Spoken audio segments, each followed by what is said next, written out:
दंडवत हो। वसमत या ठिकाणी संपन्न होत असलेल्या ब्रह्मविद्या निरूपणाच्या आजच्या या 5व्या सत्रामध्ये आपण घेत आहोत स्मृतीस्थळ ग्रंथातील 201 क्रमांकापासूनच्या स्मृती। प्रतिष्ठाना येणे। कालच्या सत्रामध्ये आपण बघितलं की भटोबास जे आहेत ते गंगातीर वंदन करण्यासाठी निघालेले आहेत आणि त्यामध्ये पहिले पैठण या ठिकाणी आचार्य भटोबास पोहोचलेले आहेत। मग तैसेची भटोबास क्रमे क्रमेची प्रतिष्ठानासी आले आणि तिथून निघाल्यानंतर निंब्याहून निघाल्यानंतर भटोबास क्रमे क्रमेची म्हणजे क्रमाक्रमाने मुक्काम दर मुक्काम करत, जसं प्रवास जो आहे तो चालण्याचा प्रवास आहे, गाडी प्रवास नाही, म्हणून चालण्याच्या प्रवासामध्ये तुम्हाला टप्प्याटप्प्यानेच यावं लागतं, एकदम त्या ठिकाणी पोहोचता येत नाही। एखाद्या दूरचं गाव असेल तर मग तो जो टप्पा आहे तो त्या किती अंतर चालायचं आहे, सकाळी किती वाजता निघायचं आहे, असं सगळं ठरलेलं असतं। आणि हे एक प्रकारच्या आटनाचाच हा एक प्रकार आहे जो परमेश्वराने आटन सांगितलेला आहे। त्यामध्ये मुख्यत्वे आटन सांगितलं निरुद्देश आहे, कुठलाही उद्देश मनामध्ये ठेवायचा नाही, ईश्वर उद्देश या व्यतिरिक्त दुसरा उद्देश नको। म्हणजे आता आपण कधी कधी स्नान करायला जातो तर त्याच्यामध्ये दुसरं उद्दिष्ट असतं की आपले नातलग तिथेच राहतात, त्यांची भेट होईल, देव पण होईल, असं असतं। तुम्ही नातलगांना भेटायला चाललेत आणि मग तुम्ही त्याच्यामध्ये स्थानाची पण आठवण आली नाही, स्थानवंदन करून घेऊया आपण, नुसतंच नातलगाला भेटायचं नाही, तर ते गुणरूपी आहे। पण तुम्ही स्थानवंदन करायला गेलेत आणि मध्ये मग नातलग आले तर ते काय झालं, थोडस त्याच्यामध्ये दोषाचा संचार आहे। मग हेतू एकच असला पाहिजे की ईश्वर हेतू असला पाहिजे। स्थानाला काय जायचंय तर त्या ठिकाणी स्मरण वगैरे करायचंय, लीळा चिंतन करायचं आहे, मार्ग भेटी वगैरे, ह्याच्यामध्ये केवळ ईश्वर हेतूच असला पाहिजे। या व्यतिरिक्त दुसरा हेतू नसणे ह्याला ऊर्ध्व हेतू म्हणतात। दुसरा हेतू आला त्याच्यात की त्याला अर्ध हेतू त्याच्यामध्ये संचरला असं त्याच्यामध्ये निश्चित झालं। हे स्वामींनी सांगितलेलं एकदम निश्चयात्मक आहे। मग त्यामध्ये ते निरुद्देश आटन जे आहे ते तुम्ही निरुद्देश म्हणजे गावोनी गावा, या गावावरून त्या गावाला जाणे, जे गाव दिसेल, जी दिशा दिसेल तिकडे जायचं, कुठलंच नियोजन नाही।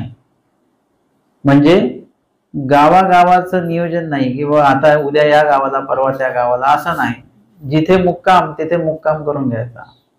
दुसरं आहे स्थानाधिक्रमे आटन असतं की हे स्थान आहे, आपण त्याच्या पुढचं स्थान कुठलं आहे, त्याच्या पुढचं स्थान कुठलं आहे, त्या स्थानाधिक्रमे ते आटन करायचं आहे, जशा क्रमाने स्थानं लागतील। तिसरं येतं की स्वामींनी ज्या पद्धतीने परिभ्रमण केलेलं आहे त्या क्रमाने आटन करायचं। त्यानंतर आता आपल्याला ज्या ठिकाणी जायचं आहे, समजा रिद्धपूरला जायचं आहे, तर वाटेमधनं जेवढी काही गावं लागतील तेवढ्या गावांचं जे काय आहे परिभ्रमण करत करत तिथे मध्ये स्थानं लागतील, मार्ग लागेल, तर त्या क्रमाने ते जायचं आहे। मग आचार्य भट्टोबास जे आहेत ते भट्टोबास रिद्धपुरी आहेत आणि तिथून ते निघालेले आहेत आणि निघत असताना आता जायचं कुठे, गंगा तीराला जायचं आहे, तर मग मध्ये जे जे काही गावं लागतील, स्थानं लागतील, तर त्या क्रमाने ते आपल्याला चालत चालत त्या स्थानांपर्यंतही पोहोचायचं आहे आणि सोबतच आपलं आटनक्रम सुद्धा पूर्ण करायचा आहे। मग तैसेची भटोबास क्रमे क्रमेची प्रतिष्ठानासी आले। क्रमे क्रमेची म्हणजे क्रमाने चालत, प्रतिष्ठान नमस्करिले, प्रतिष्ठान म्हणजे पैठण, हे नमस्करिले म्हणजे वंदन केलं, आणि सवेची निघू आदरिले, आणि सवेची आणि लगेच, लगेच म्हणजे असं वंदन केलं लगेच नाही, परंतु त्या ठिकाणी 8-15 दिवस थांबावं तर असं नाही, 1-2 दिवस काहीतरी थांबले असतील आणि मग तिथून निघाले. तव केशोबासी म्हणितले, तेव्हा केशोबास आचार्य भटोबासांना विनंती करतात, भटो येत राहो, आपण थोडं थांबायचं का इथे, पैठणला थोडीशी स्वस्तता आहे, सगळं आहे, स्वामींच्या अनेक लीळा आहेत, बाईसांना प्रेमदान या ठिकाणी दिलेलं आहे, अनेक दृष्टांत स्वामींनी पैठण या ठिकाणी निरूपण केलेले आहेत, आणि देवा भक्ताची प्रथम भेट बाईसांची आणि स्वामींची त्या ठिकाणी झाली, अनेक आठवणी पैठणशी संबंधित आहेत, आणि म्हणून ते विचारतात किंवा विनंती करतात की इथे राहायचं का.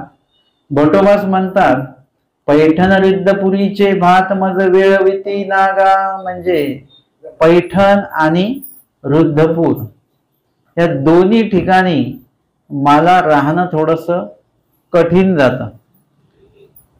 येत मज नमस्कारू घेववेती ना, ज्या ठिकाणी स्वामींचं भजन पूजन झालेलं आहे, मग ते पैठणला आमच्या स्वामींचं भजन पूजन पूजा अवसर त्रिकाळ झालेला आहे, रिद्धपूर या ठिकाणी स्वामींचाही पूजा अवसर झालेला आहे, श्रीप्रभूंचा पूजा अवसर झालेला आहे, अशा ठिकाणी मज नमस्कारू घेववेती ना, म्हणजे मला माझं पूजन करून घेणं किंवा मला माझा मान सन्मान करून घेणं हे मला जमत नाही, कुठेतरी ते खटकतं मला. म्हणून येथ मज बहुत दी वास्तव्य होवे ना, आणि म्हणून मला इथे जास्त दिवस राहता येत नाही. का बरं? कारण की आमच्या स्वामींच्या संबंधित ज्या काही ठिकाणं आहेत, जे काही स्थानं आहेत, त्या ठिकाणी ते ठिकाणं मला इथे दिसतात, आणि दिसल्यानंतर स्वामींची आठवण येते, पुन्हा ते दुःख उमळून येतं सगळं काही, आणि त्याच्यामुळे काय होतं की मी थोडं अस्वस्थ होऊन जातो.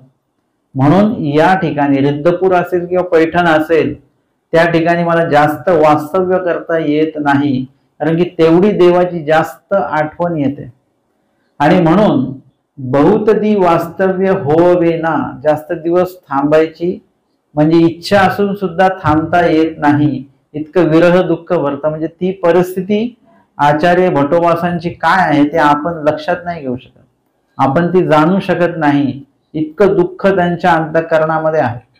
म्हणजे एकीकडे आमचे स्वामी जेव्हा डोंबिवलीला आहेत त्यांच्या सोबत, आणि त्यावेळेला सकाळच्या पूजावसराच्या आधी जेव्हा स्वामी प्रातविधीसाठी जातात, त्यावेळेला आचार्य भटोबा स्वामींचं श्रीचरण हृदयी धरिती, आळंगती, लल्लाटावरी ठेविती, नमस्करिती, मोमे देती, नेत्री लाविती, असे 6 विधी ते करतात, आणि त्या विधीच्या त्या अनुक्रमामध्ये रममान होणाऱ्या आचार्य भटोबासांना त्याचं किती सुख होतंय त्या विधीचं, तिथे सांगतात त्या सुखा परिमाण कवणीची नाही, म्हणजे कुणीच भटोबासांच्या त्या सुखाचं परिमाण सांगू शकत नाही की त्यांना किती सुख होऊन राहिलेलं आहे, किती आनंद होतो आहे, हे तुम्ही आम्ही सांगू शकत नाही. तसं हे दुसरं टोक आहे, या दुसऱ्या टोकाला आचार्य भटोबासांना भानखेड्याला किती दुःख झालं हे तुम्ही आम्ही त्याचं मोजमाप नाही करू शकत. किंवा आता सुद्धा त्यांना स्वामींच्या त्या विहरण स्थान किंवा त्या ठिकाणी ज्या ठिकाणी स्वामींचं अवस्थान झालेलं आहे त्या ठिकाणी गेल्यानंतर त्यांना काय दुःख होत असेल. म्हणजे तेच ठिकाण आहे, इथे स्वामी बसत होते, आपण पूजा अवसर करत होतो, मी इथेच बसून फुलांचे अलंकार तयार करायचो, बाईसा इथे स्वामींसाठी काहीतरी पाक निष्पत्ती करायच्या, हे सर्व डोळ्यासमोर दिसतं. अशा ठिकाणी आचार्य भटोबास राहू शकत नाही. जसं निळभट्ट भांडारेकरांचं देह गेलं त्यावेळेला तिथे की स्वामी म्हणतात की मग आम्हाला तिथे असवेची ना, स्वामी थांबले नाही जास्त, निघून गेले तिथून, उदास झाले स्वामी. म्हणजे परमेश्वर देखील भक्तांशिवाय कसे आहेत, एक उदास आहेत. परमेश्वराला पण वाटतं की नाही अशा अधिकाराचे, कन्वेचे, योग्यतेचे जीव असले पाहिजेत. परमेश्वरालाही प्रसन्नता असते, उचंबळा असतो दातृत्व करण्याचा. तसंच बाईसांनाही वाटतं की बहुते दिस झाली परंतु सांपे गवणी गोसावे यांची भक्ती जने येतीची ना, म्हणजे कुणीच आलं नाही, खूप दिवस झाले, वेरूळचं प्रसंग आहे, तेव्हा स्वामी म्हणतात तुम्ही पाणी भात वगैरे सगळं साठवून ठेवा, तुम्हाला जे अपेक्षित आहे ते होणार आहे. म्हणजे काही भक्त मंडळी इथे सन्निधानामध्ये येण्यासाठी निघालेले आहेत, तुम्ही मात्र तयारीमध्ये राहा. म्हणजे त्या ठिकाणी ज्या ठिकाणी हे सर्व क्रिया घडलेल्या आहेत, लीळा घडलेल्या आहेत, स्वामींचे उठते बैसते ठाय त्या ठिकाणी आहेत, ते ठिकाण बघितल्यानंतर आचार्य भटोबासांना अति दुःख होतं आणि म्हणून ते त्या ठिकाणी अधिक थांबत नाहीत. मग 1-2 दिवस होते, मग सांगतात असं की 1-2 दिवस आचार्य भटोबा जे आहेत ते त्या ठिकाणी थांबले पैठणला. मग तिथून पुढे निघालेले आहेत. प्रतिष्ठानी भटाज्ञा भास्कर भटी संन्यासिया पराजयो करणे. 202 क्रमांकाची स्मृती. प्रतिष्ठानी भटाज्ञा भास्कर भट्टी संन्यासिया पराजयो करणे. एकू दिसू कवीश्वरी म्हणितले. भास्कर भट्ट कवीश्वर एकदा म्हणतात, भटो संन्यासियांशी गोष्टी करू. म्हणजे काही संन्यासी मंडळी तिथे आहेत आणि त्यांचं काय काय बोलणं सुरू आहे, त्याच्यामध्ये कुठेतरी काहीतरी ते बोलत असतील. त्यांनी विचारलं, मी यांच्याशी बोलू का 2 शब्द. भटोबास त्यांना म्हणतात, तू मनोनी नको करू, तेची पदन पाडिती तरी करी. म्हणजे या स्मृतीची आदी जी आहे, स्मृतीचं नाव आहे प्रतिष्ठानी भटाज्ञा. पैठणला भटोबासांनी आज्ञा दिल्यानंतर, म्हणजे खरं तर त्यांनी ती आज्ञा विचारलेली आहे आधी की मी यांच्याशी बोलू का. म्हणजे गुरुनिमित्त आहेत, तर त्या गुरुनिमित्तांना आपण एक शब्द विचारून पुढची क्रिया केली तर अधिक चांगलं असतं. स्वामींनी जसं सांगितलं, येथीचा व्यापार तो येत पूस पुसो कीजे की. म्हणजे आम्हाला विचारूनच तो व्यापार, ती सेवा जी आहे ती तुम्ही केली पाहिजे. का बरं? कारण की त्या वेळेला, म्हणजे सगळ्याच सेवेच्या बाबतीत नाही, काही सेवेच्या बाबतीत असं आहे, काही सेवा विचारून करायच्या आणि काही सेवा तुम्ही तुमच्या कुशलतेने त्या केल्या गेल्या पाहिजेत. आणि काही सेवा तशा नाही, तुमच्या मनाने नाही करायच्या, ते विचारूनच करायच्या. नाथोबासांनी तांदूळ जर दुसऱ्या दिवशी आणला, स्वामींनी तो काढून ठेवायला लावला, कारण तो विचारून आणला पाहिजे होता. आणि काही इतर सेवा ज्या आहेत की आमचे स्वामी उदास झालेले आहेत आणि त्यावेळेला आचार्यांनी काय करावं, आता विचारावं का? आता विचारता येत नाही. आता तिथे तुम्हाला विधियुक्त उपस्थित व्हायचं, जेणेकरून स्वामी प्रसन्न होतील. प्रसाद दुटी श्री प्रभूंची, ती प्रसन्न दुटी तिथे श्री आमच्या भटोबासांनी स्वामींना अर्पण केली किंवा ती त्याचं दर्शन करविलं, प्रार्थना केली स्वीकारण्यासाठी, आणि आमचे स्वामी प्रसन्न झाले. त्यावेळी स्वामी प्रसन्न होऊन म्हणतात, हे तुझं काही सेन स्फुरले. म्हणजे तुम्हाला कसं काय स्फुरलं आहे? आता ते विचारून केलेली सेवा नाहीये. म्हणजे तुम्हाला काही सेवा विचारूनच करायच्या आणि काही सेवा न विचारता ते आपल्याला करायचे. आता त्याचं तारतम्य तुम्हाला कळलं पाहिजे. सेवकाला त्याचं ज्ञान असलं पाहिजे. सेवक होणं काही साधी गोष्ट नाहीये. सेवक म्हणजे काही सांगकाम्या नाही की त्यांनी सांगावं ते आपण करावं, तसं नाही. हे तर खूपच सोपं आहे तसं. परंतु सेवकाला भरपूर कुशल असावं लागतं. काय करायचं विचारून आणि काय नाही करायचं हे बरोबर लक्ष ठेवलं पाहिजे. आचार्य भटोबास जे आहेत ते काही सेवा अशी करतात न विचारत. उचित तत्वे त्याला म्हणतात, मानव पंथात त्याला शब्द आहे उचित तत्वे. त्या ठिकाणी आपण उपस्थित होणं. जसं साधाईचं आहेत, मडपिंपरीकडे गेलेले आहेत, स्वामी येणार आहेत मागून, परंतु स्वामी येण्याआधीच त्यांनी तो रस्ता झाडून ठेवला. आता स्वामींना विचारायची गरज नाही की रस्ता झाडून ठेवू का, नाही, त्यांनी ते बरोबर रस्ता स्वच्छ करून ठेवला. हे खडे गोटे असतील ते बाजूला केले. पाणी स्वामींचे श्रीचरण प्रक्षालनासाठी पाणी त्या ठिकाणी आयोजन त्यांनी करून ठेवलं. फुलमाळा त्यांनी तयार करून ठेवल्या. आणि स्वामी त्यांना विचारतात, कसं काय बरं तुम्ही सर्वच तयारी करून ठेवली? स्वामी प्रसन्न झाले. म्हणजे ह्या सेवा ज्या आहेत या तुम्हाला न विचारता त्या करायच्या आहेत. परंतु मग त्यातल्या त्यात काही सेवा ज्या आहेत त्या विचारून करायच्या आहेत. आणि काही सेवेच्या बाबतीमध्ये मग जेवढी आज्ञा तेवढीच सेवा करायची. स्वामींनी म्हटलं 2च आसू आणा हेलम भट्टांकडनं. त्यांनी किती आसू आणल्या भट्टोबासांनी? 2च आणल्या. मग तिथे आपलं डोकं चालवायचं नाही, तिथे स्वामींची आज्ञा काय आहे ते करायचं आहे. आचरणामध्ये सुद्धा असंच आहे की आचरण करत असताना परमेश्वराने काय सांगितलेलं आहे तेवढंच आचार आपल्याकडनं झाला पाहिजे. त्याच्यापेक्षा अधिक तुम्ही आपलं डोकं लावायचं नाही किंवा त्याच्यापेक्षा कमी सुद्धा आचार होता कामा नये. वृत्ती अधीन न व्हावे, स्थिती अधीन न व्हावे. म्हणजे त्याच्यामध्ये एक समतोलपणा जो आहे तो असला पाहिजे. तो समतोलपणा राखताना तुमची प्रकृती काय आहे आणि तुमचा अधिकार काय आहे हे पण लक्षात घ्यावं लागेल. एखादी व्यक्ती कडक आचरण करते आहे, तुम्ही तसंच करायला जाल पण तुमचा अधिकार त्याच्यापेक्षा कमी आहे, तर मग त्याच्यासारखं आपल्याला आत्ता जमणार नाही. आपल्याला त्याची सवय करावी लागेल. मग आत्ता तुर्तास त्याच्यासारखं राहायचं नाही, परंतु सुरुवात मात्र करायची. हळूहळू थोडं थोडं थोडं थोडं आचरण वाढवत जायचं आणि त्यासारखं होण्याचा प्रयत्न करायचा. परंतु जर का आपला अनधिकारच असेल तर आपण तिथपर्यंत पोहोचू शकत नाही. मग आपला अधिकार लक्षात घेऊन त्याच अधिकारेशी तो जे काही आचरण आहे ते आचरण शेवटपर्यंत आपण ठेवायचं. वाढवता आलं तर वाढवा, परंतु जे वाढवलेलं आहे ते कमी मात्र आपलं आचरण झालं नाही पाहिजे, एवढी एक दक्षता आपण घ्यावी. म्हणजे मी नेहमी सांगतो की आचरण आपलं वाढलं नाही तरी चालेल, परंतु जे आचरण तुम्ही करत आहात ते कमी नाही झालं पाहिजे. रोजच्या सकाळच्या तुम्ही 5 गाठ्या करत असाल, नाही 25 गाठ्या होत चालेल, पण 5 गाठ्यांचे 4 गाठ्या नाही झाल्या पाहिजे. 1 तास स्मरण करता त्याचा अर्धा तास नाही झाला पाहिजे.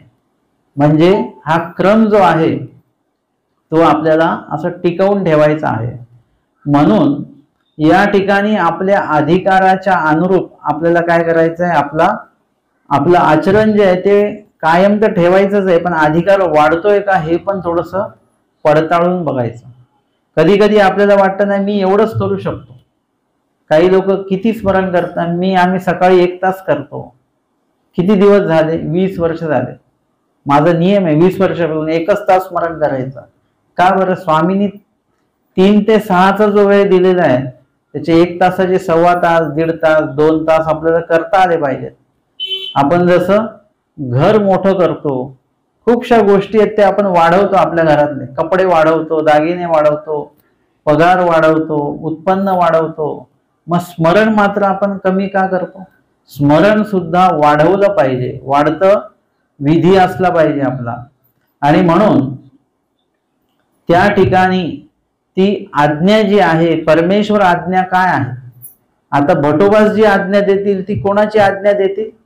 आमच्या स्वामींचीच आज्ञा देतील. भटोबा स्वतःच्या मनाने नाही बोलणार काही. तसं आम्ही जे काय बोलावं ती स्वामींचीच आज्ञा आम्ही बोलावी. आम्ही आमची आज्ञा त्याच्यात नवीन काढू नये. आम्ही आमचं काही खिशातलं बोलू नये, सांगू नये. आम्ही तेच सांगावं जे देवाने सांगितलं तेच बोलायचं. जसं भटोबास महादाईसा म्हणताय तुम्ही बोलताय की स्वामींनी सांगितलं? नाही, स्वामींनी सांगितलं तेच मी बोलते आहे, तेवढंच बोलायचं आणि तेच बोलायचं आहे. आणि म्हणून गुरु आज्ञेमध्ये राहणं म्हणजे नेमकं काय? परमेश्वर आज्ञेमध्ये राहण्यासारखंच आहे. गुरु जी आज्ञा देतात ती वचनाच्या व्यतिरिक्त देत नाहीत, हे एक महत्वाचं आहे. जेव्हा आकाईसाचे रामदेव त्यांना ताप आलेला आहे आणि ते निघालेले आहेत आटनादी क्रमे, आचार्यांनी त्यांना गळा भेट घेतल्यानंतर लक्षात आलं त्यांचं अंग तापलेलं आहे. ते म्हणतात की तुम्ही थांबा, आटनाला जाऊ नका. तेव्हा त्यांनी विचारलं की तुमचं ऐकू का स्वामींचं ऐकू? भट्टोबासांना त्यांनी विचारलं. आता भट्टोबास आहेत ते, मी असतं तर काय म्हटलं असतं, माझंच ऐकायचं आता. परंतु भट्टोबास आहेत, भट्टोबासांनी यथार्थ उत्तर दिलं, स्वतःचं उत्तर नाही टाकलं त्याच्यात. ते म्हणाले की स्वामींचं ऐका. आणि आपल्याला कुणाचं ऐकायचं आहे? स्वामींचंच ऐकायचं आहे. जर का कोणी लहान मुलगा जरी सांगत असेल पण जर का स्वामींचं बोलत असेल तो, तर त्याचं ऐका. आणि एखादा मोठा व्यक्ती ईश्वर विधी व्यतिरिक्त बोलत असेल तर मग ठीक आहे, म्हणजे त्यांचा अपमानही करू नका, परंतु त्यांनी जे सांगितलं ते करण्याचं तसं काही कारण नाही. तारतम्य बघून मग आपल्याला आज्ञा ही अतिशय महत्वाची, आज्ञा पालन. कारण ते आज्ञा पालन जे आहे ते परमेश्वराच्या आज्ञेचं पालन होतं आणि त्यामधनं आपल्याला परमेश्वराचं सन्निधान जे आहे त्या सन्निधानातलं अंतर त्यामुळे कमी होत असतं. भट्टोबासांना या ठिकाणी कवीश्वरबासांनी विचारलं तेव्हा त्यांनी काय केलेलं, भटाज्ञा ईश भास्कर भटी संन्यासिया पराजय, म्हणजे भट्टोबासांनी हो म्हटलं म्हणून त्यांनी ते पुढचं जो चर्चा आहे ती त्यांनी ती केलेली आहे. परंतु भट्टोबासांनी चर्चा कशी, म्हणजे परवानगी कशी दिलेली आहे, हो जा असं नाही म्हटले. ते म्हटले तू म्हणूनही नको करू, तुम्ही स्वतःहून जाऊ नका तिथे बोलायला. त्याची पदन पाडती तरी करी, त्यांनी जर का म्हटलं, विचारलं, काही आक्षेप घेतला आणि त्यांनी कड जर का पहिला केला तर तुम्ही बोला, नाही तर अन्यथा तुम्ही बोलायचं नाही. कारण की ज्या ठिकाणी वादविवाद असतात तिथे आपण बोलायचं नसतं. वादविवाद करणाऱ्यांपैकी दोघेही जर का विद्वान असतील मग ते वादविवाद कसला असतं, ते भांडण नसतं, ती चर्चा असते. जेव्हा दोन विद्वान एकत्र येतात तेव्हा ती चर्चा असते. त्या चर्चेचा आनंद घ्यावा आणि त्यामध्ये तुम्ही बोलू शकता, कारण की त्यामध्ये यथार्थ तुम्हाला मांडण्याचा अधिकार आहे. पण जर का दोन आज्ञांनी भांडत असतील तर त्यामध्ये तुम्ही बोलत असताना थोडं तारतम्य बघूनच बोलायचं. बोलायचं की नाही बोलायचं हे परिस्थितीच्या अनुरूप त्या ठिकाणी लक्ष देऊन आपण ते ठरवायचं. आणि तुम्ही जर का जाणते असाल तर तुम्हाला लगेच कळेल की बोलायचं की नाही बोलायचं, हे लगेच लक्षात येतं. मद्यपान केलेला व्यक्ती जर का काही बडबडत असेल तर आपण बोलू का त्याशी जाऊन? आपण बोलणार का? नाही. आपल्याला कळतं की यांच्याशी बोलून काही उपयोग नाही. एखादं श्वान भुकत असेल आपण जाऊन बोलू का त्याला काही? आपल्याला माहिती आहे त्याला बोलून काय उपयोग आहे. त्याची भाषा आपल्याला कळत नाही, आपली भाषा त्याला कळत नाही. त्यावेळेला आपण गप्पच राहिलं पाहिजे. म्हणजे प्रसंगोचित जाणत्या व्यक्तीने किती गांभीर्याने विचार केला पाहिजे बोलण्यानं बोलण्याचा. एकदा स्वामी बसलेले आहेत आणि दोन व्यक्तींचं बोलणं सुरू आहे की कुठली गंगा उत्तम. एक इथे भगीरथानी पण गंगा आणलेली आहे आणि एक गौतम ऋषींनी पण एक गंगा जी आहे ती प्रगट केलेली आहे. मग कुठली गंगा उत्तम? एक म्हणतात ना ब्रह्मोदकते उत्तम, गौतम ऋषींनी आणलेले. ते म्हणतात नाही क्षत्रोदकते उत्तम, जी भगीरथाने आणलेली आहे. आता दोघांचा वाद कधी संपणार आहे का? कधीच संपणार नाही. माहेर चांगलं की सासर चांगलं हा वाद कधी संपू शकतो का? हा कधीच न संपणारा वाद आहे. अशा ह्याच्यामध्ये संन्यासी व्यक्तींनी काय करायचं बरं? त्यांनी गप राहायचं आपलं, त्यांनी काहीच बोलायचं नाही. हा वाद चालूच राहणार. आता तुम्ही ज्यांच्या बाजूने बोलाल तो माणूस तर सुखावेल, पण ज्याच्या विरोधात बोललात तो माणूस दुखावला जातो. आणि वाद तात्विकही नसतो. खूपशे वाद हे तात्विक नसतातच. उगाच आपलं काहीतरी प्रत्येक जण आपापली री ओढत त्याच्यात असतो. म्हणजे तुम्हाला एखाद्या विषयामध्ये सहभाग घेताना तो विषय किती महत्वाचा आहे हे लक्षात घेऊन त्याच्यात बोलायचं आहे. आता एखाद्या वेळेस चर्चाच चालू आहे, ज्ञान चर्चा, पण देवतेच्या परिवाराविषयी चर्चा चालू असेल तर त्याच्यात काही सहभाग घेण्याची गरज नाही. ऐकायचं तेवढं ऐका, बाकी आपलं स्मरण चालू ठेवा. परंतु कुठेतरी स्मरणाविषयी विषय चालू असेल तर ते ऐका, आवर्जून ऐका, त्याच्यात सहभाग घ्या. कारण तो आपल्या उपयोगाचा ती उपयोगाची ती चर्चा आहे. कारण की उद्या त्याच्यातनं काय नूतन निष्पत्ती होईल त्यानुसार आपल्याला आपल्या स्मरणामध्ये वचनोक्त बदल करता येईल, या दृष्टीने ते ऐकायचं आहे. नित्यविधी कसा आचरायचा याविषयी चर्चा असेल तर नक्की त्याच्यामध्ये सहभाग घ्या. निमित्त विधीच्या चर्चेत सहभाग घ्या. देवपूजा वंदन कशी करायची त्या चर्चेत सहभाग घ्या. म्हणजे विविध असे जे काही महत्वपूर्ण जे मोक्षाला आपल्याला नेणारे विषय आहेत त्याच्यामध्ये आपण निश्चितपणे काय करू शकतो, सहभाग घेऊ शकतो. या व्यतिरिक्त जर का काही विषय असतील, मग यावर्षी पाऊस पडेल की नाही पडेल यावर चर्चा चालतात काही लोकांच्या. जसं ते हवामान खात्यामध्ये सज्ज आहेत लोक. यावेळी ऊन पडणारच नाही, यावेळी थंडी पडणारच नाही, या विषयावर चर्चा करणारे लोक असतात. करू द्या, त्यांचं त्यांना बोलू द्या, आपण तटस्थ राहा, मध्ये काहीही बोलू नका. तुमच्या बोलण्याने इथे कुठलाही बदल होणार नाही आणि तुमच्या न बोलण्यामुळे या पूर्ण जगाचं कुठलंही नुकसानही होणार नाही. मग तिथे शांत राहायचं. तिथे स्वामी बसलेले आहेत आणि आचार्य भटोबा सुद्धा आहेत. स्वामी काहीच बोलत नाही. स्वामींना माहिती नाही का कुठलं उदक उत्तम आहे ते. कुठलं उदक उत्तम आमच्या तुमच्यासाठी? चरणोदक जे आहे, स्वामींचं स्पर्श झालेलं उदक जे आहे ते पवित्र आहे. बाकीचं उदक काय करता तुम्ही? किती ते फिल्टरचं असो नाही तर काही असो, ते शुद्ध आहे, परंतु ते पवित्र जोपर्यंत होत नाही, ते स्वामींच्या स्पर्शाशिवाय ते पवित्र होत नसतं. मग आमच्यासाठी ते उदक पवित्र आहे. बाकीचे उदक सर्वसामान्य उदक आहेत आमच्यासाठी. मग आपण त्याच्यात बोलायचं नाही. परंतु भटोबास एकदम बोलून बसले की ब्रह्मोदक ते उत्तम, ब्राह्मणाने आणलेली जी गंगा आहे ती उत्तम आहे असं बोलले आणि त्यापुढे मग ते दोघंही एकदम शांत बसले आणि निघून गेले. त्यांच्यातला वाद संपला की थांबला? काय वाटतं तुम्हाला? थांबला, संपला नाही. कधी कधी मोठा माणूस बोलल्यानंतर आपण गप राहतो, पण मनामध्ये ते सुरूच राहतं आपल्या. म्हणून तो वाद त्यांचा थांबला पण संपला नाही. ते निघून गेले आणि मग स्वामी त्यांना म्हणतात, तुम्हा बोडी गंगा समान. तुम्हाला मध्ये बोलायची काही आवश्यकता नव्हती, तुम्ही बोललं नव्हतं पाहिजे. तुमच्यासाठी बोडी आणि गंगा दोन्ही समानच आहेत. बोडीचं उदक काय आणि गंगेचं उदक काय? समान कोण्या अर्थी? तर ते दोन्हीही उदक आम्हाला गाळूनच पाहिजेत. येणे अर्थी सुद्धा आमच्यासाठी काय आहे? कुठलंही उदक आलं तरी ते गाळूनच घ्यायचं आहे. आमच्यासाठी असं नाही की इथलं उदक चांगलं तिथलं उदक, जे आलं ते पात्री पडिले भोजन कीजे, तसं पात्री पडिले पाणी पिजे. म्हणजे पात्री पडिले भोजन कीजे यामध्ये स्वामींना नुसतं भोजनाचं सांगायचं नाहीये. ह्याच्यामध्ये व्यापकता आहे, भरपूर मोठी व्यापकता आहे. की पात्री पडिले, पात्र म्हणजे आयुष्य तुमचं आणि पात्र म्हणजे तुमचं अनुसरण आयुष्य आहे. आता त्या अनुसरण आयुष्यामध्ये तुमच्या समोर जे प्रसंग येतील ते भोजन कीजे म्हणजे ग्रहण करा, ते स्वीकारा. जेही प्रसंग येतील, आटनादिक्रमे निघाले, पाऊस पडतोय, स्वीकारा ते, त्याच्याविषयी तक्रार नको.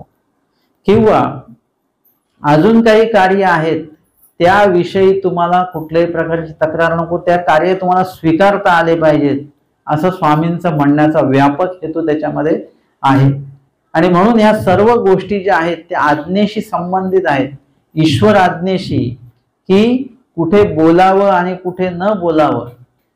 आर्ताप्रती बोलावे. एखाद्याने आर्तता म्हणजे जिज्ञासा केली, परंतु स्वामींनी जिज्ञासे प्रती बोलावे असं म्हटलं नाही, आर्ताप्रती बोलावे.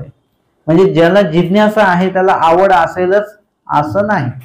एखाद्याने तुम्हाला विचारलं कृष्ण मंदिर कुठे आहे, आता तो जिज्ञासक आहे, अर्थवंत नाही, कारण की तो काहीतरी वस्तू द्यायला आलेला आहे. त्याला त्या मंदिराशी काही नाही, त्याला ती वस्तू बाहेर ठेवायची, त्याला निघून जायचं आहे. मग परंतु एखादा जर का उपदेशी व्यक्ती आला, पोथीसाठी आलेला आहे आणि त्यांनी विचारलं की मंदिर कुठे आहे, आता तो अर्थवंत आहे. म्हणजे किंवा त्यांनी विचारलं मी नवीनच उपदेश घेतला, मला स्मरणविधी सांगा, आता तो जिज्ञासक आहे पण अर्थवंत जिज्ञासक आहे. नुसताच प्रश्न नाही आहे, तर ती अर्थता पण त्याच्याकडे आहे. मग त्याच्या प्रती आपण बोललं पाहिजे. ज्याला अर्थताच नाही, उदास आहे, त्याच्या प्रती बोलून काही उपयोग नाही. आम्ही कुणाच्याही घरी गेलो की ते म्हणतात आमच्या मुलाला काहीतरी सांगा, किंवा ह्यांना काहीतरी सांगा, त्यांना काहीतरी सांगा. त्यांना ऐकायची इच्छा आहे का? त्यांना ऐकायची इच्छा नाहीये. मग आपण बोलायचं कसं? म्हणजे आपल्याला पण बोलण्यासाठी थोडंसं कारण लागेल ना काहीतरी.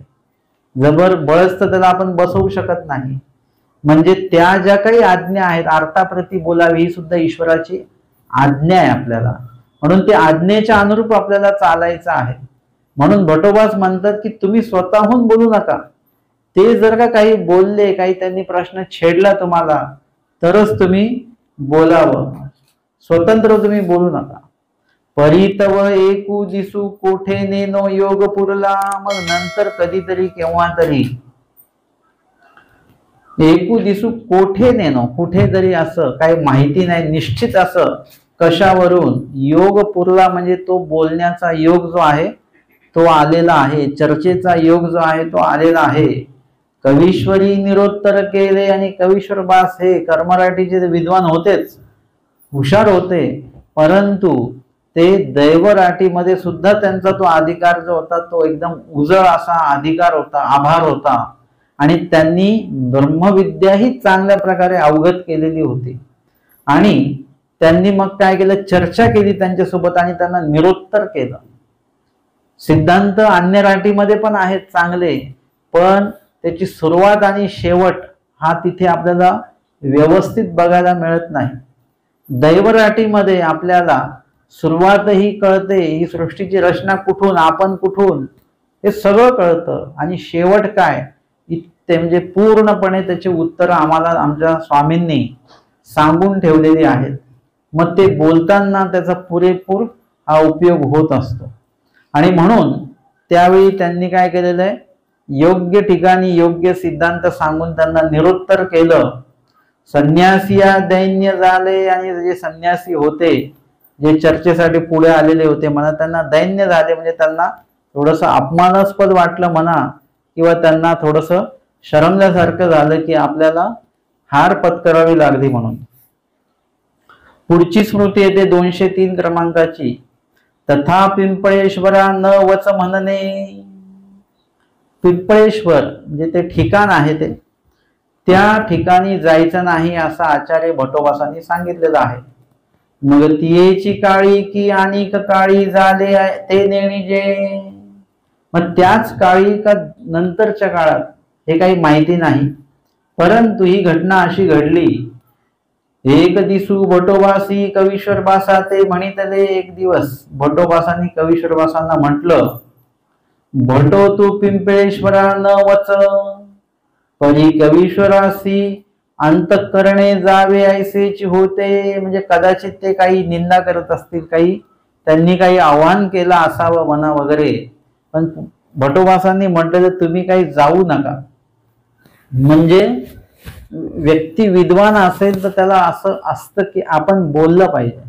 की कवीश्वर बासांना काय होतं की त्यांना जावे ऐसे वाटत होतं, तिथे गेलं पाहिजे, त्यांना उत्तर दिलं पाहिजे, आपण शांत कसं काय राहायचं। पण आचार्य भट्टोबास म्हणतात की भटो तू पिंपळेश्वरा न वच, तुम्ही जायचं नाही, परी कवीश्वरासी अंतःकरणे जावे ऐसेची होते, पण त्यांना असं वाटत की नाही यांना उत्तर हे दिलंच पाहिजे। व्यक्ती जेव्हा जाणकार असतो, त्याला माहिती असते, तेव्हा असं त्याला वाटत असतं की आपण सांगितलं पाहिजे, आपण बोललो पाहिजे। जसं आपल्याला एखादी गोष्ट माहीत पडली की आपल्याला ते मळमळून येत असतं की कुणाला तरी जाऊन सांगावं, कुणाला तरी फोन करून सांगावं, म्हणजे आपल्याला जी माहिती आहे ती लोकांपर्यंत आपण कारण नसताना ती पोहोचवायची। तसं जाणकार व्यक्ती असेल आणि त्याच्या समोर असं त्यांना कोणी काय बोललं तर मग ते शांत राहणार नाहीत, ते त्याचं उत्तर त्यांना सिद्धांताद्वारे ज्ञानाद्वारे देणारच। आता भट्टोबास का नाही म्हणतात, कारण की भट्टोबासांचा स्तर अजून उंचावलेला आहे। कदाचित भट्टोबास पूर्व काळामध्ये किंवा महिमभट्ट पूर्व काळामध्ये तसे होते, पण नंतर जे त्यांच्या व्यक्तिमत्वामध्ये बदल झाला, म्हणजे जेव्हा अधिकरण व्यक्ती असतात ते असं एकदम कुणापुढे काही बोलत नाही, ते तारतम्य बघून, वेळ काळ बघून, किती बोलायचं, काय बोलायचं, असं शांतता त्यांच्या त्या वर्तनामध्ये असते, बघायला मिळते। म्हणून उगाचच त्यांच्याशी काही बोलावं, त्यांना काही उत्तर द्यावं पेक्षा तिथे जायचंच नाही, जायचं नाही म्हणजे बोलायचं नाही, असं भट्टोबासांना वाटत होतं। परंतु कवीश्वर बासांना वाटत होतं की तसं नाही, यांना बोलल्याशिवाय काही सांगितल्याशिवाय काही जमणार नाही, त्यांना बोलावंच। आणि कधी कधी तसंही असतं की समोरच्याला उचित प्रसंगी काही सांगावं असं सुद्धा असतं। लहान मुलं असतं ना, ते लगेच भांडायला तयार होतं, लहान लहान मुलांची भांडणं होतात, मोठे लोक म्हणतात जाऊ दे, कशाला उगाच तिथे जायचंच नाही तिकडे खेळायला। म्हणजे मोठ्या व्यक्तीची भूमिका ही असते, छोट्या व्यक्तीची भूमिका असते नाही, तो चुकला त्याला बोललंच पाहिजे। म्हणजे अशा प्रकारे वयाचं किंवा तपश्चर्याचं एक अंतर असतं। म्हणून भटोबासांना वाटतं की नको बोलायला, आणि कवीश्वरबासांच्या मनामध्ये काय आहे, जावे ऐसेची होते, म्हणजे जावंच आपण असं त्यांना वाटत होतं.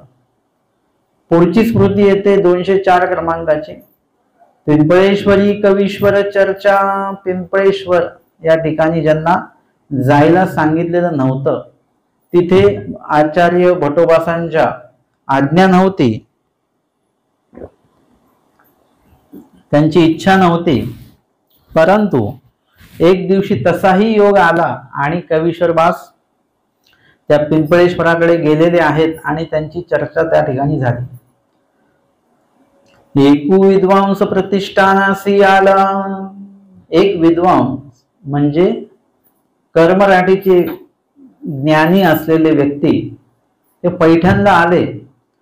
तो सकळ विद्वानांसी तन ओलिले ऐसे ब्रीद पडवी, म्हणजे त्याच्या मनामध्ये किंवा त्यांच्या अंतःकरणामध्ये असा अहंकार होता की या ठिकाणी असे सगळे विद्वान हे माझ्या पायातलं कसं गवत असल्यासारखेच आहेत किंवा नुसते गवत असल्यासारखे आहेत, म्हणजे यांच्यामध्ये कुठल्याही प्रकारचं धार्मिक सक्षमता यांच्याकडे नाही, अभ्यास नाही यांचा, सगळा अभ्यास माझाच आहे असं त्यांना वाटायचं.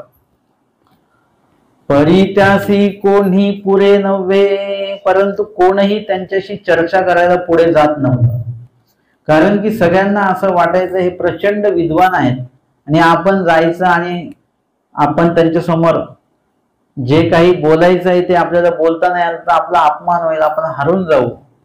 तो पिंपळेश्वरी पुराण सांगू लागला, आणि मग तो पिंपळेश्वर म्हणजे असं ठिकाण आहे ज्या ठिकाणी अशा प्रकारचे धार्मिक चर्चा वगैरे विधी कार्य होत असते, त्या ठिकाणी ते पुराण सांगायला लागले, म्हणजे निरूपण करायला लागले. भटोबासी कवीश्वरासी वारिले होते, परी कवीश्वर बास कवना न कळत तेथ गेले.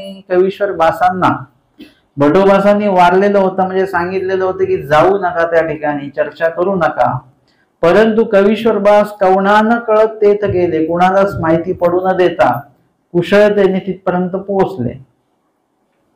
तव तो पिंपळेश्वरी पांडित्य करीत असे, आणि त्या ठिकाणी पिंपळेश्वराच्या त्या ठिकाणी ते पांडित्य करत होते, म्हणजे त्यांचं विद्वत्ता जी आहे ती प्रदर्शित करत होते, निरूपण करत होते.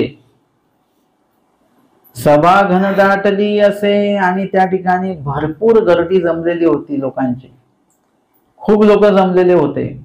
कवीश्वर बास द्वार संकेसी टेकुनी ऐको लागले. मुख्य दरवाजाच्या द्वार संकेसी म्हणजे दरवाजाच्या चौकटीला टेकून ते असे बसलेले आहेत आणि ते ऐकायला लागले.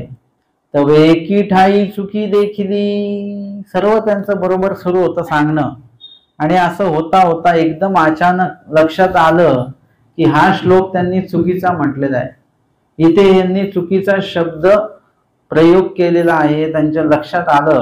आणि आल्यानंतर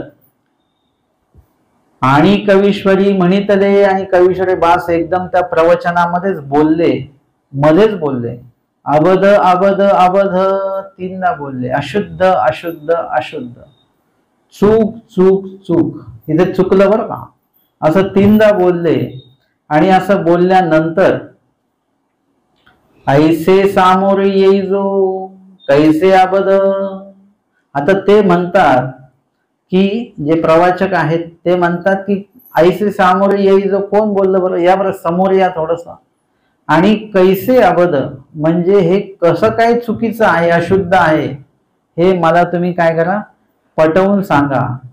तुम्ही नुसतंच एखादी गोष्ट चूक आहे असं नाही म्हणताय, ती चूक का आहे पण तुम्हाला सांगता आलं पाहिजे, पटवून देता आलं पाहिजे, तर तुम्ही त्या गोष्टीतले जाणते आहात असं आहे. जसं आपण त्या दिवशी म्हटलं ना ते घासाच्या संदर्भातलं, ते तुम्हाला दुसऱ्याला पटवून देता आलं पाहिजे असं का म्हणून. जर का तुम्हाला ते पटवून नाही देता आलं तर तुम्ही त्या विधीतले जाणते नाहीत असा त्याचा अर्थ आहे. म्हणून त्यांनी म्हटलं की कसं काय अबध आहे बरं ते सांगा बरं तुम्ही. आणि असं म्हटल्यानंतर ते समोर आलेले आहेत आणि मग त्यापासी गेले बैसले, त्यांच्या जवळ कवीश्वरबास गेले, बसले. मग जो श्लोक वाखाणीत होता तोची त्या करवी म्हणविला. त्यांनी जो श्लोक म्हटला होता, जो श्लोक ते वाखाणत होते म्हणजे त्याचं विश्लेषण करत होते, त्याचं वर्णन करत होते, त्या श्लोकाच्या शब्दांचं अर्थाचं, त्यांना कविश्वरबासांनी म्हटलं परत म्हणा बरं तो श्लोक, तुम्ही आता कुठला श्लोक म्हटले, आणि त्यांना तो म्हणायला लावला. मग म्हणितले हा पाठची ऐसा नव्हे. तुम्ही म्हटले ना तिथे हा पाठच नाहीये. पाठ म्हणजे हा शब्द, हा त्या ठिकाणी नाही. पाठ म्हणजे एक, ज्याला आपण म्हणतो की चरित्राचे पाठ आहेत ना, वेगवेगळे पाठ आहेत. तर मग हा तळेगावकर पाठ आहे, हा कवीश्वर पाठ आहे वगैरे, हे उपाध्य पाठ आहे. म्हणजे हा विषयच असा कुठेच आलेला नाहीये. हा शब्द कुठल्या पाठ भेदामध्ये पण आला नाही, काही नाही. आणि मूळ जो काही श्लोक आहे त्या श्लोकातला शब्द असा नाहीच मुळी, असं स्पष्ट सांगितलेलं आहे. जसं आपल्यालाही संस्कृत श्लोक माहिती नसतात तर आपण त्यामध्ये चुकीचं असं काहीतरी बोलत असतो. एखादं काव्य पण आपल्याला माहित नसतं, ते काव्य पण कधी कधी आपण चुकीचं बोलत असतो. जसं ते स्तवन येतं, त्याच्यामध्ये आहे नाभिज मिश्रित करुणे. आपण काय म्हणतो, नाभित, नाभित म्हणजे बेंबीमध्ये मिश्रित करुणे असा त्याचा अर्थ झाला. ते आहे नाभित नाही, नाभिज आहे. नाभी म्हणजे बेंबी पासून, ज म्हणजे जन्मलेली ती काय, कस्तुरी. म्हणजे त्या गंधामध्ये, त्या टिळ्यामध्ये काय केलेलं आहे, कस्तुरी जी आहे त्याची मिश्रता केली, ती सुगंधित असते. नाभिज मिश्रित करून. रेखिला टिळा मृग, रेखिला टिळा मृग म्हणजे हरिण. रेखिला टिळा मृग नाभिज म्हणजे त्या हरणाच्या नाभी पासून जन्मलेली जी कस्तुरी ती त्या टिळामध्ये काय केलेली आहे, मिश्रित केली. म्हणून तो टिळा कसा झाला, आता कस्तुरीचा टिळा झालेला आहे. आपल्याला असे कधी कधी अर्थ माहित नसतात, मराठी माहित नसते मूळ. आपण जो शब्द म्हणतो त्याचा अर्थ काय होतो हे आपल्याला कधी कधी माहिती नसतं. श्लोक तर आपण एवढे चुकीचे बोलतो, काही काही स्तवन आपण चुकीचे बोलतो. तर त्या सगळ्या गोष्टींचं शब्दाचं ज्ञान असेल तर तुम्हाला लक्षात येईल की आपण काय बोलतो आणि कसं बोलतो आहे ते. आणि म्हणून या ठिकाणी सांगितलं की तुम्ही जो म्हणता तो पाठच नाही, म्हणजे तो शब्दच तिथे नाही. त्या श्लोकातला एक शब्द पूर्णपणे चुकीचा आहे किंवा एक पद त्याच्यातलं पूर्णपणे चुकीचं आहे असं सांगितलेलं त्यांनी सांगितलं. मग आपण म्हणितला, मग त्यांनी तो म्हणून दाखवला की योग्य आणि बरोबर पाठ कसा आहे तो त्यांनी म्हणून दाखवला. आणि म्हटल्यानंतर तो त्यांचा कळासी बैसला आणि त्यांना ते बरोबर लक्षात आलं की हो हे आपलं चुकलं बरं का. मग म्हणितले आता वाखाणा. मग तेने वाखाणीला तो कवीश्वरबासी वितंडीला. आणि मग कवीश्वरबास म्हणतात चला आता शब्द सुधारणा झालेली आहे, आता तुम्ही तो श्लोकाचं परत वर्णन करा, ते श्लोकाचा अर्थ सांगा. मग त्यांनी परत अर्थ सांगितला, आता शब्द बदलला. मग अशी नाभीत मिश्रित करून होतं, आता नाभीज मिश्रित करून, आता त्याचा अर्थ करा पूर्ण त्या श्लोकाचा. आता तो श्लोक वेगळा आहे बरं का, हा श्लोक नाही तो, मी उदाहरणादाखल सांगितलं. आणि मग त्यांनी परत वाखाणन केलं त्याचं, तर मग तोही अर्थ त्यांचा चुकला होता. कवीश्वरबासांनी काय केलं, तो अर्थ त्यांचा वितंडीला म्हणजे त्याचं खंडन केलं. तेने कवीश्वरबासा ते म्हटले आता तुम्ही वाखाणा. ते म्हणे असं कसं काय, मी शब्दशः त्याचे अर्थ लावले, सगळं केलंय, तरी तुम्ही चुकीचं म्हणता. मग तुम्ही वाखाणा बरं, आता तुम्ही कसं वाखाणता. मग कवीश्वरबासी श्लोक वाखाणीला. कवीश्वरबासांनी तो श्लोक वाखाणला म्हणजे त्याचा अर्थ सांगितला. तया ते म्हटले का हा अर्थ आता झाला, बसला का बरोबर अर्थ मी म्हटलेला. त्यांनी कवीश्वरबासांनी विचारलं. त्याने म्हटले होय झाला, हो बरोबर आहे अर्थ, हा तुम्ही सांगितला तर एकदम अर्थ तंतोतंत बसला हा. तर कवीश्वरबासी म्हटले अर्थ नाही झाला. ते म्हणतात अजूनही अर्थ झालेला नाही, मी जो सांगितला तो खूप अलीकडचा अर्थ आहे, अजून याचा गहन अर्थ सुद्धा आहे. मग तोही अर्थ वाखाणीला.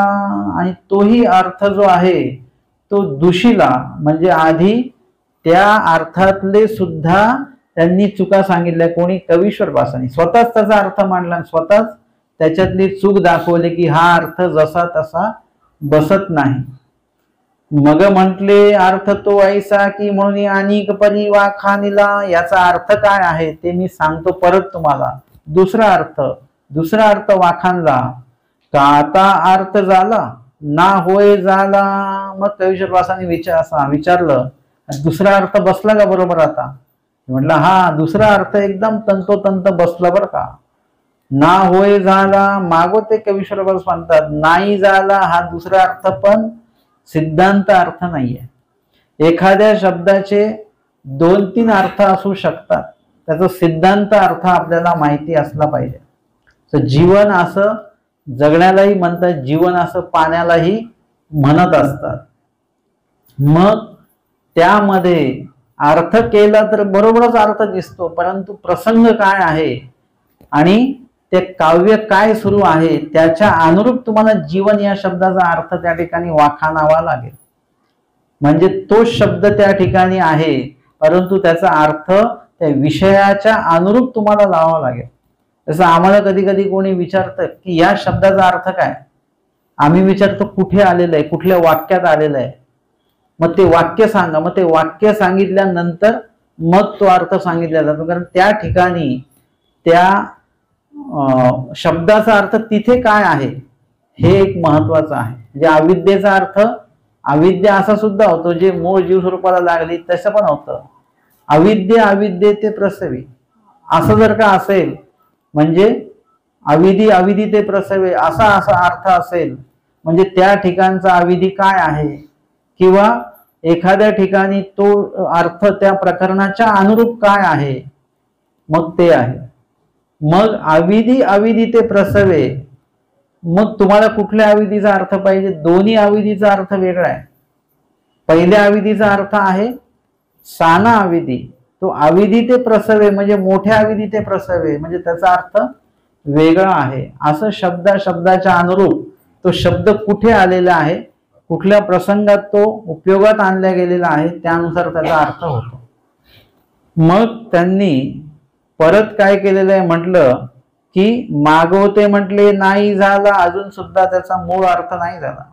ऐसा दाही परी वाखानुनी दाखविला.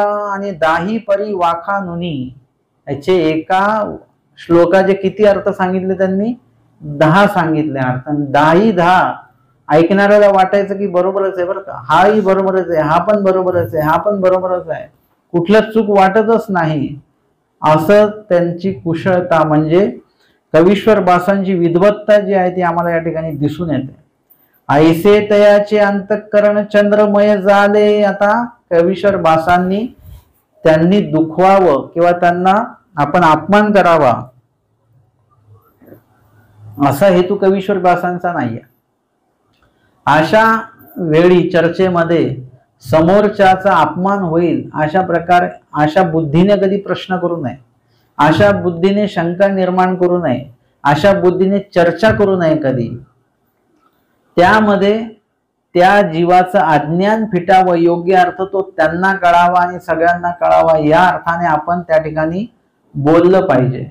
त्याच हेतूने ते बोललेले आहेत. आणि त्याच्यामुळे काय झालं, जी समोरची व्यक्ती ज्यांची चूक काढली त्याला राग नाही आला, त्याचं काय झालं, अंतःकरण चंद्रमय झाले, त्यांना एकदम शांतता वाटली. चंद्र कसा आहे, शांत आहे, तसं त्यांचं अंतःकरण झालं चंद्रमय म्हणजे शांत झालं, बरं वाटलं, समाधान वाटलं त्यांना की या एका श्लोकाचे एवढे अर्थ असू शकतात हा आपण कधी विचारच केला नाही.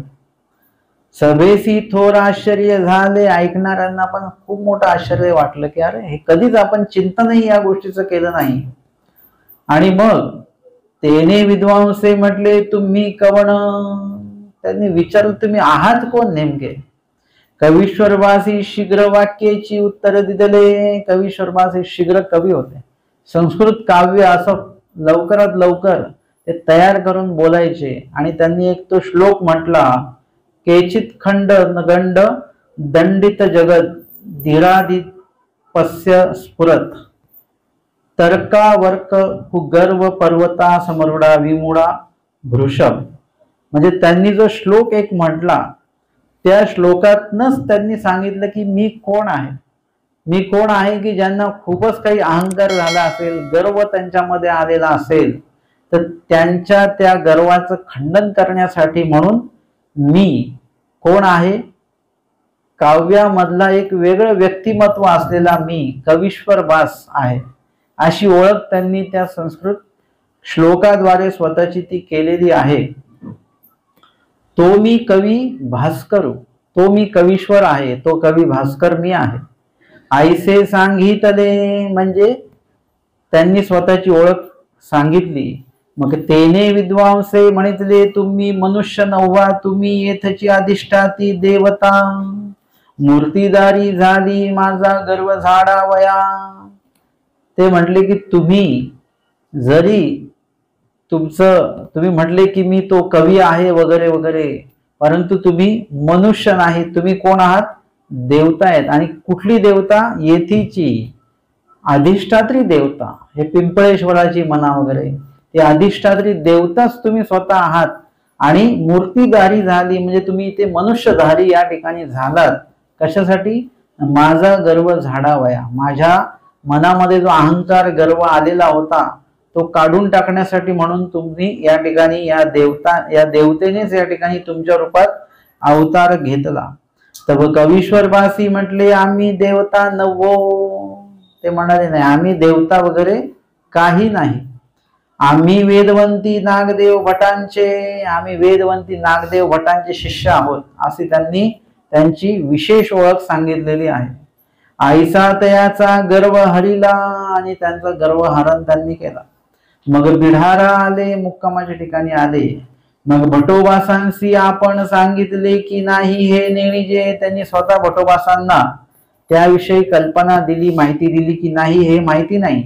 परी नगरजना थोर आश्चर्य झाले. परंतु समोर बसलेले लोक आणि ज्यांच्यापर्यंत ही घटना पोहोचली ते गावातले सर्व लोकांना खूप मोठं आश्चर्य झालं. कवीश्वर बासांनी इतक्या विद्वत्तापूर्ण त्या ठिकाणी व्याख्यान दिलेलं होतं, त्या श्लोकाची व्याख्या केलेली होती. अशा प्रकारे आजच्या या स्मृतिस्थळ निरूपणाच्या 5व्या सत्रामध्ये आपण 201, 202, 203, 204 अशा एकूण स्मृती ज्या आहेत त्या आपण या ठिकाणी श्रवण आणि चिंतन केलेले आहे. दंडवत हो.